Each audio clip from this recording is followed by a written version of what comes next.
여러분, 강남 땅값이 비싼 이유가 무엇일까요? 사람들이 몰리고 상권이 발달하고 돈이 돌기 때문입니다. 그렇다면 디지털 세상, 즉 메타버스에서도 강남 같은 땅이 존재할까요? 오늘 분석할 프로젝트는 바로 더 샌드박스입니다. 많은 분들이 메타버스는 한물 같다고 말하지만 저는 지금이 진짜 옥석을 가릴 때라고 봅니다. 이 프로젝트는 단순한 게임이 아닙니다. 디지털 세계에서 부동산 경제학을 구현해낸 거대한 실험장이자 플랫폼입니다. 우리가 오늘 살펴볼 핵심은 간단합니다. 왜 사람들이 보이지도 않는 디지털 땅 랜드에 수억 원을 투자하는지, 그리고 이 생태계가 어떻게 돈을 벌어다 주는지 그 구조를 낱낱이 파헤쳐 보겠습니다. 복잡한 기술 용어 딱 30초 만에 정리해드리겠습니다. 더 샌드박스는 블록체인 위에 지어진 레고이자 부루마블입니다. 어릴 적 레고 가지고 노셨죠? 내 마음대로 성도 쌓고 자동차도 만듭니다. 샌드박스는 바로 그 레고처럼 사용자가 직접 컨텐츠를 만드는 세상입니다. 그런데 여기에 부루마블의 경제 규칙이 더해집니다. 땅, 랜드는 한정되어 있고 남의 땅에 건물을 지으려면 임대료를 내거나 땅을 사야 합니다. 가장 큰 차이점은 이것이 로블록스의 블록체인을 입힌 형태라는 겁니다. 게임 아이템이 회사 서버에 저장되는 게 아니라 여러분의 지갑에 영원히 저장됩니다. 즉, 단순한 게임을 넘어서 디지털 소유권을 보장하는 크리에이터 경제의 결정체. 이것이 샌드박스의 정체성입니다. 우리가 왜 굳이 블록체인 게임을 해야 할까요? 여기서 패러다임의 전환을 이해하셔야 합니다. 기존의 게임, 즉 웹 2.0 세상에서는 모든 권력이 게임 회사에 있었습니다. 여러분이 현질에서 산 아이템, 사실 여러분 것이 아닙니다. 회사가 서버를 종료하면 그 아이템은 신기루처럼 사라집니다. 수익도 회사가 독점하죠. 하지만 샌드박스가 추구하는 웹 3.0 세상은 다릅니다. 소유의 주체가 회사에서 사용자, 유저로 바뀝니다. 여러분이 만든 캐릭터, 아이템, 땅은 NFT라는 등기권리증 형태로 여러분 지갑에 남습니다. 게임이 망해도 NFT는 남아서 다른 곳에서 거래될 수 있죠. 무엇보다 내가 만든 콘텐츠, UGC를 팔아서 내가 돈을 버는 구조. 이것이 바로 샌드박스가 제시하는 새로운 경제 모델입니다. 부동산 투자의 제1원칙, 바로 희소성입니다. 샌드박스의 땅인 랜드는 무한정 찍어낼 수 있는 게 아닙니다. 전 세계에 딱 16만 6,464개만 존재합니다. 개발사가 돈이 필요하다고 땅을 더 늘릴 수 있을까요? 불가능합니다. 마치 비트코인이 2,100만 개로 정해져 있듯 랜드의 공급량도 엄격하게 제한되어 있습니다. 바로 이 지점에서 경제적 가치가 발생합니다. 각각의 랜드는 가로 세로 96m의 디지털 공간입니다. 이 땅들이 모여서 거대한 맵을 형성하는데요. 현실 부동산처럼 입지, 로케이션이 중요합니다. 사람들이 많이 몰리는 곳, 유명 브랜드 옆자리 땅값은 천정부지로 솟습니다. 여러 개의 땅을 합쳐서 이스테이트라는 대저택을 꾸밀 수도 있죠. 디지털 공간에도 강남과 명동이 생겨나는 겁니다. 샌드박스가 다른 메타버스 프로젝트들을 제치고 대장주가 된 비결은 무엇일까요? 바로 압도적인 파트너십입니다. 현재 400개가 넘는 글로벌 브랜드가 샌드박스에 입점해 있습니다. 이름만 들어도 아는 아디다스, 구찌, 큐브 엔터테인먼트, 롯데월드 등이 이곳에 땅을 샀습니다. 재미있는 사례를 하나 들어볼까요? 힙합 대부 스눕독이 샌드박스에 자기 저택을 짓겠다고 발표했을 때 무슨 일이 일어났을까요? 스눕독의 바로 옆집 땅이 경매에서 무려 5억 원, 45만 달러에 팔렸습니다. 유명 브랜드가 들어오면 유동인구가 늘고 주변 땅값이 오르는 낙수 효과. 현실의 스타벅스 역세권 효과가 메타버스에서도 똑같이 작동하고 있는 겁니다. 땅만 있다고 도시가 되진 않죠. 건물을 짓고 놀거리를 만들어야 합니다. 샌드박스는 누구나 쉽게 창작할 수 있도록 세 가지 도구, 즉 생태계 엔진을 제공합니다. 첫째, 복스 에딧입니다. 마인크래프트처럼 블록, 복새를 쌓아서 아바타나 아이템을 만드는 3D 모델링 도구입니다. 둘째, 게임 메이커입니다. 이게 대박인데 코딩을 몰라도 게임을 만들 수 있습니다. 노코드 툴이라서 클릭 몇 번으로 몬스터를 배치하고 규칙을 정할 수 있죠. 셋째, 마켓플레이스입니다.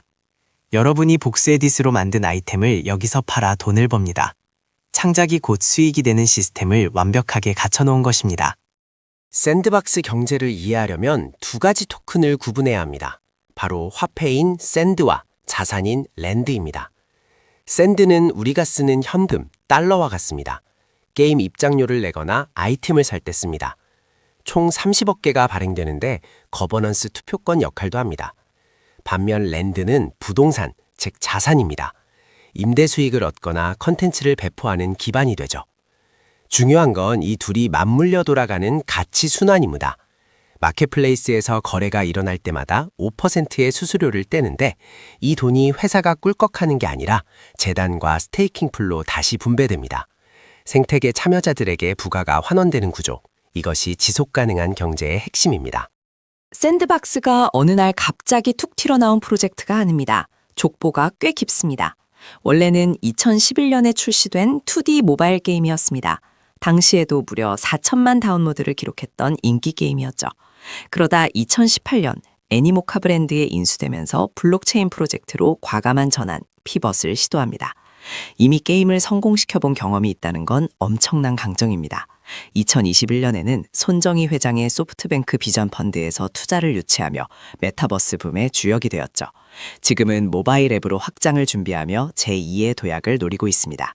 근본 없는 신생 프로젝트와는 체급이 다릅니다. 투자자라면 데이터, 그 중에서도 숫자를 봐야 합니다. 샌드박스 투자 시 주의할 점은 트래픽의 계절성, 시즈널리티입니다. 샌드박스는 알파 시즌이라는 이벤트 기간에만 맵을 엽니다. 이때는 사용자가 급증하지만 시즌이 끝나면 썰물처럼 빠져나갑니다. 즉, 비시즌에는 가격 변동성이 커질 수 있다는 뜻입니다. 하지만 긍정적인 신호도 있습니다.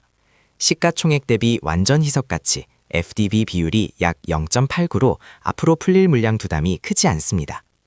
또한 랜드 홀더들의 성향을 보면 가격이 출렁거려도 땅을 안 팔고 꽉 쥐고 있는 장기 보유자, 호델러스 비율이 높습니다. 땅 주인들은 이 생태계의 미래를 믿고 있다는 증거죠. 앞으로 샌드박스는 어떻게 변할까요? 로드맵의 핵심 키워드는 AI와 모바일입니다. 그동안 복스에디스로 창작하는 게 좀 어렵다는 평이 있었는데요. 이제 AI가 결합됩니다. 멋진 성을 만들어줘 라고 입력하면 AI가 알아서 만들어주는 시대가 옵니다. 창작의 진입 장벽이 획기적으로 낮아지는 거죠. 인프라도 강력해집니다. 전용 체인인 샌드 체인을 도입해서 수수료를 낮추고 모바일 앱을 출시해서 PC가 없는 유저들까지 끌어들일 계획입니다. 그리고 궁극적으로는 회사가 운영에서 손을 떼고 유저들이 직접 운영하는 DAO, 탈중앙화 자율조직으로 전환하는 것이 최종 목표입니다. 장밋빛 미래만 그릴 순 없겠죠. 리스크도 확실히 짚고 넘어갑시다. 가장 큰 리스크는 역시 규제입니다. 미국 증권거래위원회 SEC가 샌드박스의 토큰인 샌드를 증권으로 간주할 가능성이 있습니다. 만약 증권으로 판명나면 미국 내 거래소에서 상장 폐지되거나 거래가 제한될 수 있는 잠재적 위험이 존재합니다. 경쟁도 치열합니다. 웹 2.0에는 넘을 수 없는 벽, 로블록스가 버티고 있고 웹 3.0 내부에서도 아더사이드 같은 강력한 경쟁자들이 추격하고 있습니다. 메타버스 테마 자체가 식고 자금이 AI 쪽으로 쏠리는 시장 상황도 무시할 수 없는 리스크입니다. 그럼에도 불구하고 왜 샌드박스일까요? 경쟁자들과 비교해봅시다. 먼저 공룡기업 로블록스입니다. 로블록스는 유저가 돈을 벌기 힘듭니다.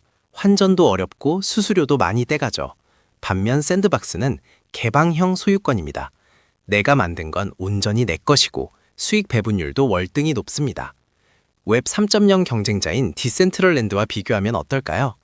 디센트럴랜드는 그래픽이 좀 투박하다는 평이 많습니다. 반면 샌드박스는 아기자기한 복셀 그래픽과 강력한 창작 도구, 복세딧을 갖췄고 무엇보다 400개가 넘는 강력한 IP 파워에서 압도적 우위를 점하고 있습니다. 컨텐츠의 질과 양에서 확실한 해자를 구축한 상태입니다. 결론입니다. 샌드박스는 단타로 접근할 종목이 아닙니다. 이 프로젝트는 메타버스 섹터의 확실한 대장주입니다. 사용자 생성 컨텐츠, UGC, 강력한 브랜드 파워, 그리고 다가올 AI 자동화까지 성장 동력은 충분합니다. 다만 메타버스라는 산업 자체가 아직 초기 단계입니다. 당장의 가격 변동에 일희일비하기보다는 디지털 세상에서의 소유권과 부동산 가치를 믿는 장기 투자자에게 적합합니다. 트렌드에 따라 움직이는 단기 트레이더보다는 3년, 5년 뒤에 디지털 세상을 미리 선점하고 싶은 분들에게 추천하는 포트폴리오입니다. 투자는 본인의 판단입니다. 여러분이 직접 확인하고 실행할 수 있는 액션 아이템 3가지를 드립니다. 첫째, 직접 체험하세요. 백문이 불여일견입니다. 홈페이지에 가입해서 알파로비도 걸어보고 게임이 재밌는지 직접 느껴보세요. 재미없으면 투자하지 마십시오. 둘째, 데이터를 확인하세요. 오픈시 같은 마켓에서 랜드의 바닷가가 어떻게 변하는지 모니터링하세요. 땅값이 곧 이 프로젝트의 체력입니다. 셋째, 커뮤니티에 참여하세요. 디스코드에 들어가서 분위기를 살피고 DAO 제안들이 어떻게 흘러가는지 체크하십시오. 공부한 만큼 보일 것입니다. 더 샌드박스의 슬로건은 명확합니다. 나만의 세상을 소유하고 창조하며 수익을 창출하십시오. 단순히 게임을 즐기는 소비자를 넘어 디지털 세상의 주인이 될 수 있는 기회. 웹 3.0 메타버스의 표준을 만들어 가고 있는 샌드박스 생태계의 중심에 여러분이 서보시길 바랍니다. 오늘 영상이 메타버스 투자에 대한 인사이트를 넓히는 데 도움이 되셨다면 구독과 좋아요 부탁드립니다.